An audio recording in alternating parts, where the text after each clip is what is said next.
जैसे एक छोटा सा मैं उदाहरण दूं, जैसे एक माँ जो है, एक कोई भी स्त्री जो है, उसकी एक अभिलाषा होती है माँ बनने की।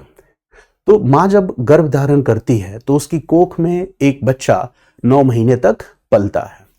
अब देखो क्या है, वो बच्चा 9 महीने के बाद कोख से बाहर आता है, तो बच्चे को क्या करना होगा, कोख का भेदन करना होगा। यानी बच्चा इस संसार में जो ये वायु है, जो ये हम कह सकते हैं कि इस प्रकृति की जो खूबसूरती है, अगर इसको देखना चाहता है तो उसे क्या करना होगा, कोख का भेदन करना होगा। और ये कोख भेदन की जो प्रक्रिया है, ये मां के लिए भी उतनी ही दुखकारी होती है और उस शिशु के लिए भी उतनी ही दुखकारी होती है। इसीलिए आप देखेंगे कि जो प्रसव पीड़ा होती है उस समय मां दुख से कराती है।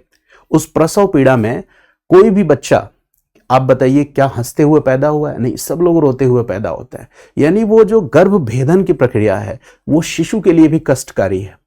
लेकिन इस कष्टकारी प्रक्रिया से गुजरने के बाद उस मां को असीम सुख और शांति का अनुभव होता है। वो जो अबोध बालक है उसका एक नई दुनिया के साथ साक्षात्कार होता है। लेकिन यहां से फिर एक प्राकृतिक बंधन की प्रक्रिया की शुरुआत हो जाती है। तो देखो, जिस दर्शन की मैं बात कर रहा था वो यही कहता है कि इस दुनिया में प्राप्त करने योग्य कुछ नहीं है। नहीं पत्नी, नहीं संतान, नहीं धन संपत्ति, सुख वैभव, या वो पद या प्रतिष्ठा जिसकी आप अभिलाषा करते हैं, कुछ भी प्राप्त करने योग्य नहीं है। सब कुछ क्षणभंगुर है। तो जो दुख, संघर्ष और त्याग की अवस्था है, ये सही मायने में उन्नति का क्या है, विनाशक पक्ष है।